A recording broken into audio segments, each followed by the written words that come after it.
If you're going to get into the endurance side of cycling, you have to become selfish because that's the only way you'll be good at it. First thing you got to realize is this sport is really hard. There's no way around it. It's a crazy sport. It gives so much for short, brief, intense periods of reward. You have to have the fitness, ability to push yourself to your absolute limit. To get top 10, 20, 30 at a World Cup is super hard, but there's a big difference between top 10 and winning the race. There's never a second off, and the courses are really technical at the highest level. Every rock, every route, you're hitting those with your heart rate as high as it can be. That's why there's not that many good US riders on the mountain bike scene, is because it's not easy.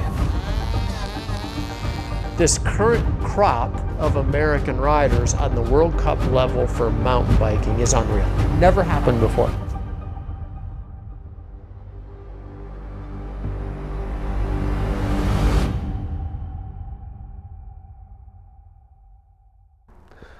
I'm Riley Amos. I'm 22 years old from Durango, Colorado, and I race professional mountain bike for Trek Factory Racing. Professional mountain bike? Why can't I do this tonight? The pressure with you guys. I've raced the under 23 category for 3 years. This is my last year. It's kind of a stepping stone for young, aspiring athletes to kind of develop into the best in the world. We always say the track is tough, but here, this has to be the hardest of the year. When you can win in Monsen, it means a lot. You are one of the best riders of the world. I had started my under 23 career with a couple amazing results and then kind of spent almost 2 years not even close to the podium. Here he comes. Here he comes though, your winner today. He has been superb. Look at Riley Amos, he enjoyed that. What's next for you? Restart for next year, but this is how we're ending the year, so. Not a bad way to end, congratulations. Thank you. Yeah, 2024 is a pretty big year. My last year in the under 23 category at the World Cups, 8 World Cups all over the globe, plus the World Champs. And hopefully a shot at going to the Olympics this year in Paris. My final year in under 23, you're never going to get that back. You know, it's your last year being a kid, being a semi-pro before you're racing elites for the rest of your life. I think the pressure of how big of a year it is this year and like how many targets there are. There's like this outline laid out for me of, hey, you want to go get your dreams, here's how you do it. I think he's going to win a lot. I'm excited to see how the first 2 World Cups in Brazil go. Feeling good, definitely feeling the nerves a little bit. It's toasty out. Weather's going to play much effect on you? Or? Yeah, it's hot. For sure it's hot. We're going to see how many heroes are out there today. It's going to be tough. This year I was the #1 call, which was pretty special. But here is many people's favourite, Riley Amos, at the opening round of the UCI Cross Country Olympic World Cup for the under 23 men. And green, they go. A bit of a false start there. A false start. Riley Amos in the 2nd place. The way our country wrote the criteria this year, I actually had a chance to auto-qualify for the Olympics. And then a small mistake. Oh, and they're off and running behind him. Is this the gap that Amos needs? Riley Amos leads the way, but there is Bjorn Riley. The first 2 World Cups down in Brazil, I've been eyeing for a long time. It was the chance to punch my ticket to Paris. Nice and accurate, despite the fatigue. And here he goes. 3rd time's a charm. Riley Amos takes the win in Mayapura, Brazil. The opening race of the season. He does the double, wins the short track, wins the cross-country Olympic. Bjorn Riley crosses the line in 2nd. Happy with that. Oh, unreal. Not that many words. Never worn a World Cup leaders jersey in 4 years of racing under 23, so absolutely over the moon to start the season this way. Came out with a win in the short track and the XC, which was the first time I'd ever done that. So mountain bike racing, we have like a whole point system. Each race that's put on by the UCI has a different level of points you can earn. Depending on how you do at these races, you accumulate points. Cross-country mountain biking is a mass start event, but we also race on very narrow single track trails. If you start 80 guys back when we go into single track, it's a lot harder to move up and to have a great result. Here is your overall points leader, Riley Amos for Trek Factory Racing, takes to the front row. And they are off and rolling in the under 23 cross country Olympic. Riley Amos is gluing his track to the back of Finn Troidler's cube. 2 laps to go and Riley Amos is taking the lead of this bike race. Troidler 8 seconds back as Riley Amos heads on the final lap. What's it going to be when they cross the line? 6 seconds now the gap. So the Swiss rider coming back at the American here. Is it going to be another win in 2024? One thing to win a World Cup or 2 a season when you have 7, 8, 9 chances to, but to put all the pressure on 2 in a row is exponentially harder. No matter how much stress he's actually dealing with, we may never know. He never shows it. And you can hear the celebration starting. The fastest of this generation, Riley Amos makes it 4 out of 4 in Brazil. Open the mouth. Woo! It was so aggressive today. There's like probably 5 close calls out there. The more I force myself to hold back, I feel like the faster I seem to go. So time to go home and get a little more training in because it's not going to get any easier. That probably is the best executed race I've ever done in my life. 4 race wins in a row essentially punched my Olympic ticket at 22 years old, which really hadn't been done before by the US. No, we were definitely not those parents that were like, you're going to race, and I don't think it works that way. The sport found him. Yay! We wanted a small town to raise kids, and it has everything we want, from hunting, fishing, to biking, to the rivers. Go get it! You are riding your tricycle. Wow.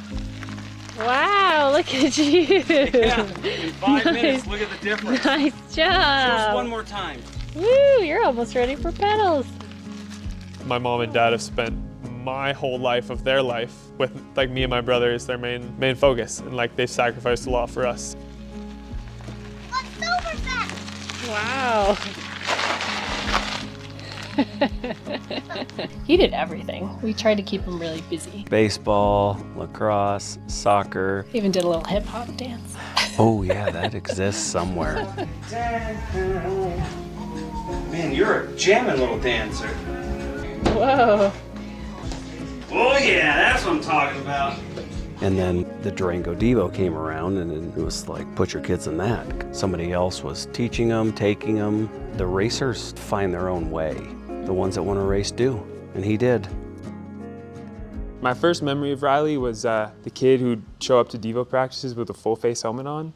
Me being in the fire department, I've seen a lot of things in my life of head injuries and traumas and things, so I made my kids wear full face helmets for as long as I could keep them in it. I was thinking about their head, their face. Yeah, when he would crash and break the visor off, we just add duct tape or whatever. So he was the kid with the full face and the duct tape and the whatever. He did switch though from wearing his full face helmet that he used to ride around with to a normal mountain bike helmet. Although after riding with him, and especially now, I feel like I need a full face helmet to try to keep up with him.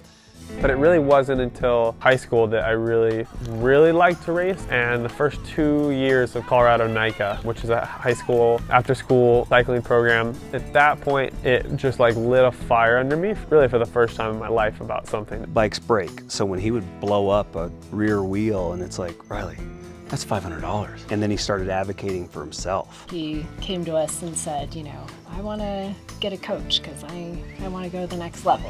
When I was 16, I talked to a local guy, an Olympian, Todd Wells, who was my first ever coach. I raced professional mountain bikes for about 22 years.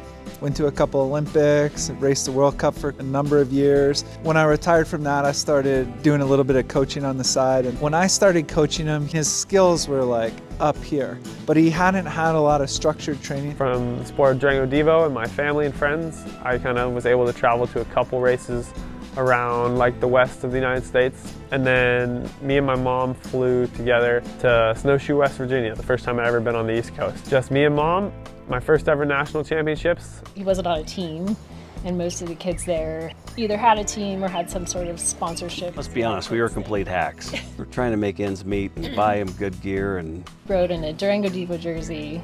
I had to do his feed. She'd never done it. I'd never done a feed before. I started a couple rows back, and he won by like 2 minutes, and You could just tell that he was a racer. Something about Riley, it seemed to click, and then he just seemed to be able to manage that and improve every time he moved up the food chain. Hello everyone and welcome to the Vysočina Arena here in Novo Mesto, Namarave. This season he's won every UCI World Cup there's been in both short track and cross country Olympic.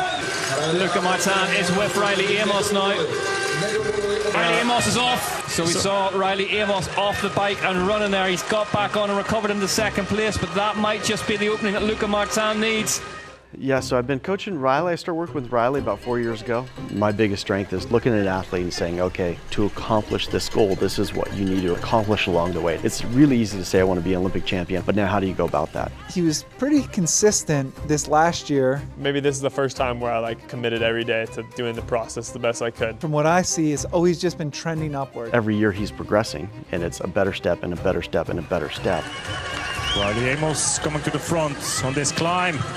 But Riley Amos is starting to put the hurt on the whole field now. 16 seconds. Final lap. Where is Luca Martin in this shot? There he is. That's 12 seconds. Riley's not winning World Cups because he happens along. Riley's winning World Cups because he's doing all these steps every day. And now he is lining up and has the ability to be first or second or third almost every time. Unheard of for an American. Turns right, whips out the class off the field in 2024. Unstoppable, unbeatable, undefeated. Riley Amos, 6 on the bounce in 2024. 6 from 6. That'll look a tough one. You keep saying this cool streak, and I don't know how long it's gonna go. Well, hopefully the whole year.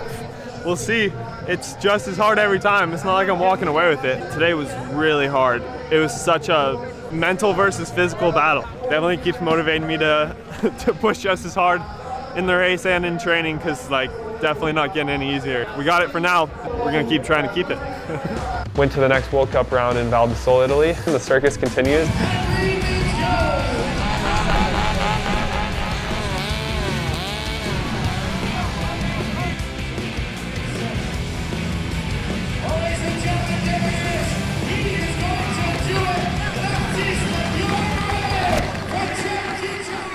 Yeah, the streak had to end at some point, but you can't complain about second place, so stoked. No better guy to get it than Bjorn too. It's been really close all year, so it's always special racing with Bjorn. I think it's become quite the story this year, but it's not just a story this year. We've been competing, racing each other for a super long time, riding together on Bear national team, kind of growing up together. Bear is a great team. It gives a chance to kids to grow in the sport.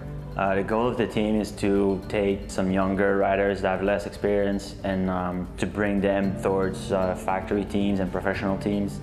My name is Julia Vilic, and I am the director of the Bear national team. Cycling is a sport where you need means. Biking is expensive, coaching is expensive, nutrition is expensive, travel is expensive. So with Bear, I've lowered all the barriers of entry. I mean, without the support from them, getting to these World Cups and racing overseas is impossible. Then I have all these coaches that volunteer, sponsors that provide amazing equipment. Kids can get into this for next to nothing. Every other development team is a pay to play. It's just crucial. I mean, it's where Riley came from. That's also really cool to know that if he can do it and he came from there, there's no reason why others can't. I mean, I'll tell these kids all the time, this is an opportunity, it's not an accolade. All ships rise, right, at the same time with the rising tide, so let's do that. There's a ton of talent in the US right now coming up. Bear national team is the majority of that. One of the premises of the Bear team is you get what you give. So the more you give, the more you get. And Riley kind of exemplifies that. That is, well, he's got 7 wins out of 8 races. So, I mean, we'll take that. I think that's pretty phenomenal. I was a little nervous, I'll be honest. Those guys were motoring, so I was a little worried with the pacing, but Riley was definitely using his strengths, the good skills in the downhill. That's where he's making some time and then managing the climbs, but it was tight. Where are you going now? Straight to the next race in Crans, Montana, Switzerland next weekend. But for now, we're doing our duties with doping control, so okay. See ya, have a good one. Thanks, Robbie.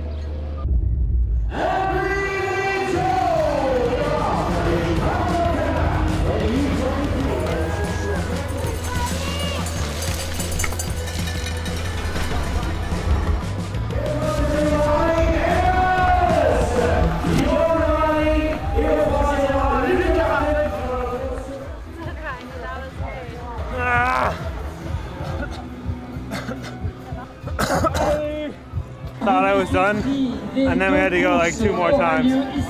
I did everything in my power to catch you. The problem is you start to get a little confidence, right? Then you start riding a little faster, and then you have a near-death experience. Massive flooding in nearby Zermatt. 11 degrees Celsius, not much heat out there either. Here we go. How is it? Bro, everyone's terrified lining up today of what they're getting into. It's just going to be hard to stay on your bike today. That's going to be the thing. Be as smooth as you can. It's going to be a race we haven't seen in a long time. And they're racing here in cross-country Olympic in Crom, Montana. Look at this. Look at Bjorn Riley. Fast in this corner. Runs to the man and made it safely with his foot out. Bjorn A battle royale for second place on the last lap. Riley Amos still at the front. No such dramas for the American. Cycling's kind of more of a Europe-dominated sport. So being an American is like being this cool underdog. Racing has really been dominated by the Europeans. That's where all the races are. We hadn't had a man wear the World Cup leaders jersey since like the mid-90s. It used to be you'd get a top 10, top 20, top 30. Riley Amos comes along doing something no American has ever done, period, on the World Cup mountain bike scene. Riley Amos heads to the line. It's gonna be a faultless 5 in a row for Riley Amos in cross-country Olympic in 2024. What a ride from the American. Definitely my love of mountain bikes is hugely based on where I'm from, in Durango, Colorado.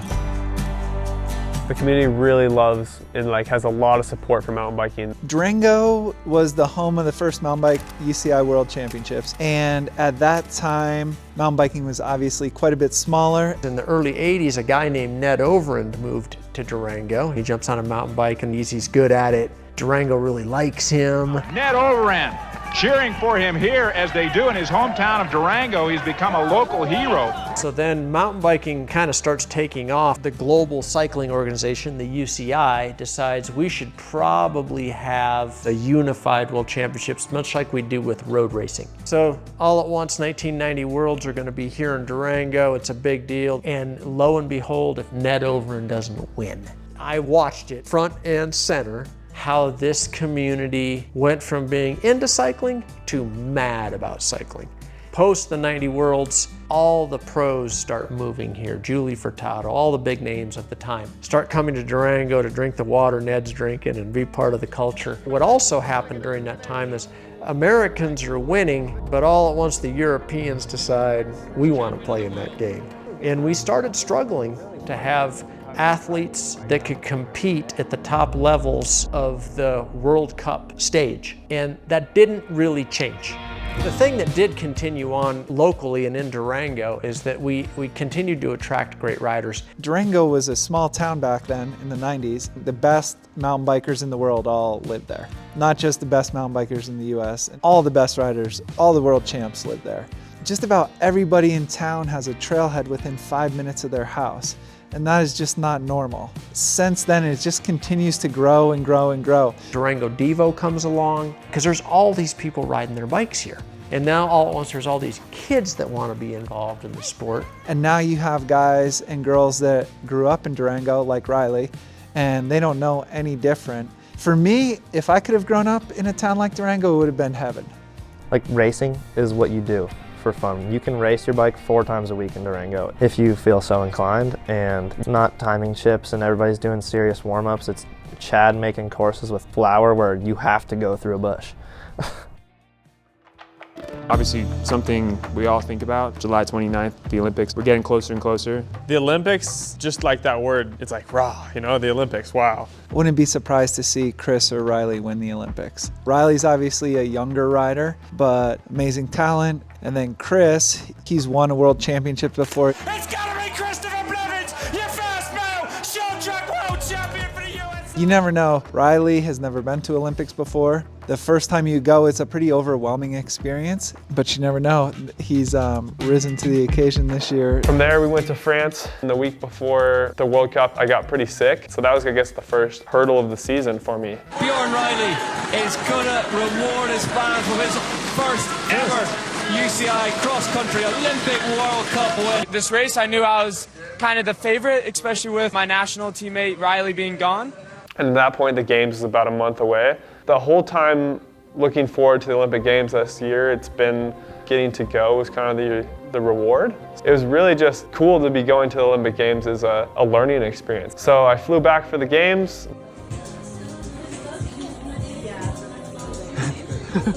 And had quite possibly the most impactful race of my entire career in Paris, where got to start on the front row with the best elite riders in the world and got the whole shot into the first single track. Just looking around like, what is going on? Probably the fastest, coolest race of my life to get 7th place at the Olympic Games and the best US male result in history, which was earth-shattering. I'm only 22 years old, and in some ways I feel like I'm still 17 or 18, you know, but in some ways I feel like I'm 30. We don't live normal lives as athletes, especially a cyclist where you spend so much time training and so much time focused. You can be completely overwhelmed with the cycling. Hate to say it, but it's a very selfish sport. It takes all your time, ton of money and dedication. And there's not as much going out and partying and being social as maybe I would have, you could say, if I wasn't a cyclist. Like, that's happened a couple times when I've been there.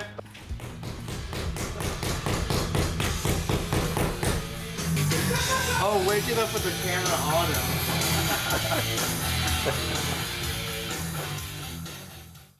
The race I'm definitely most excited for this year is World Champs in Andorra. It's a lot of pressure because it's World Champs. I've come prepared to World Champs for 4 years now and never had a good ride.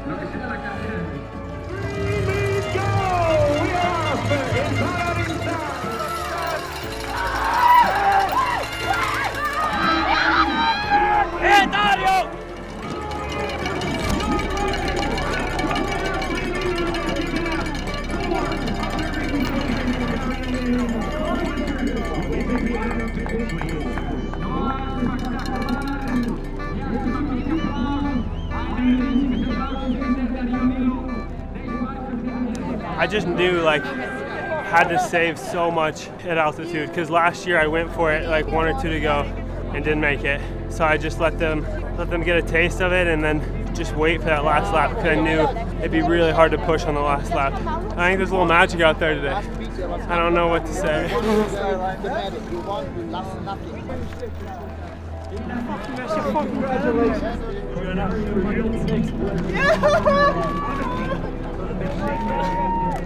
Always special having my parents at the race. Like, they're my #1 day one supporters. They've been invested in me and helped nurture me, and I'm happy to be able to, like, give them something for how much they've put in. Just did our team meeting, get all the race day logistics, everybody dialed, sent everybody to bed, get this text message to all the team managers that says, storm coming, condensed schedule, we're gonna have everything done by 2 o'clock because the storm's hitting at 2. Have we had a combined race before? Not at a World Championships in a very long time. It's gonna be interesting. Good morning, how are we? Oh, it was all fun and games until the 5:30 alarm went off, eh? It hurt getting up, for sure, but look at this. It's a beautiful Andorra day like last year, huh?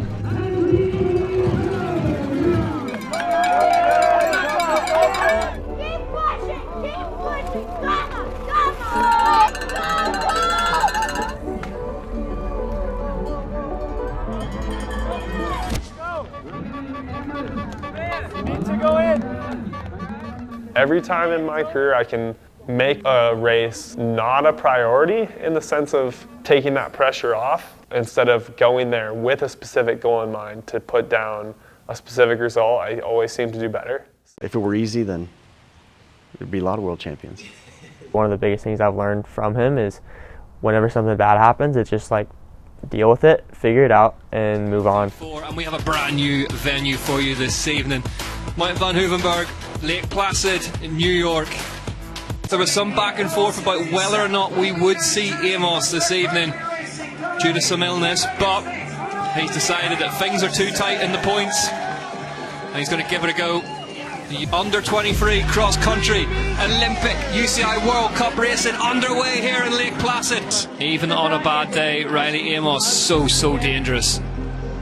Punchart has decided that he doesn't want to let Amos back into this front group. Listen, he's raced his heart out today, but he's in a battle for second place now. But here comes Alex Malacarney. We know he's got an incredible sprint on him. Lilo hits the asphalt first, then it's Amos, then Malacarney. Malacarney moves past Amos, but they're not going to catch Dario Lilo for second place. Alex Malacarney onto the podium in third. Riley Amos just missed the podium. Just missed the podium.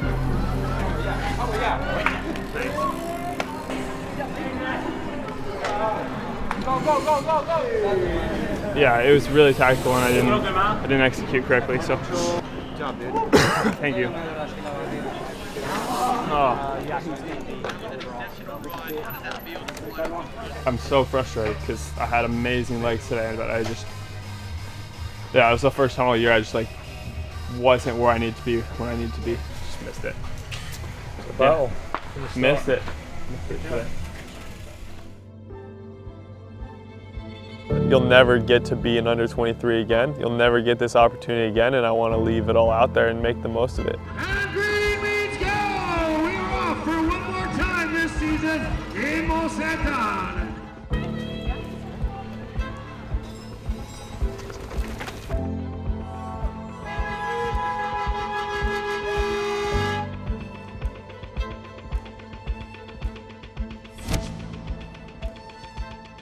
I tried to just pick a wheel every time someone went around me, and yeah, my back and my body just really hurt today. Yeah, I think my body is just really tired from a long year, and yeah, I fought with everything to the end. And but stoked with the season though. So stoked. Yeah, I mean, for sure it wasn't perfect, but it was as close as we can ask for. So thanks, guys.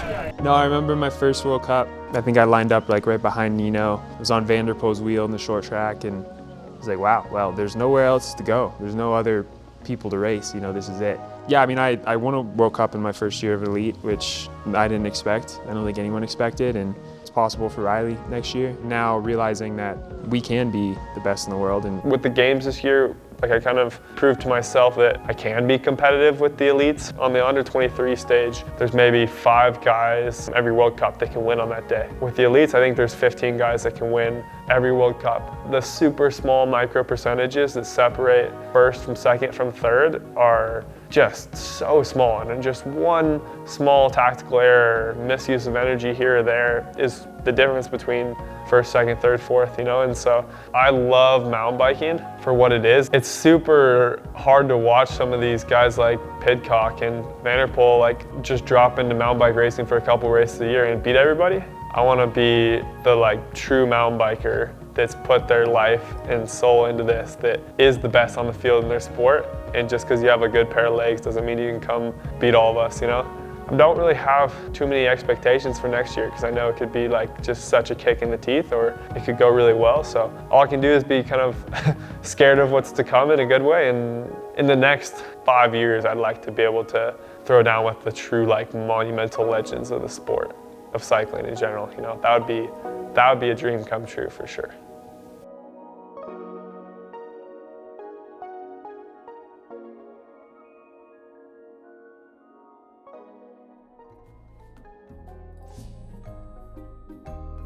Got to go check out the Reed Park Zoo. Dude, I love the little river otters. So full of energy, and they're like a little human. It's crazy. My experience at the zoo was great. Such a good time. It was the zoo. Saw meerkats, saw giraffes, saw really little giraffes. The zoo was pretty sweet. Got Dippin' Dots. Dippin' Dots. I love Dippin' Dots. They just melt in your mouth. So good. Sponsor? Maybe? Dude, you'd have a sick Dippin' Dots helmet, with the colored dots on it. Oh yeah. Dippin' Dots if you're watching. Frame paint job? That would be cool too.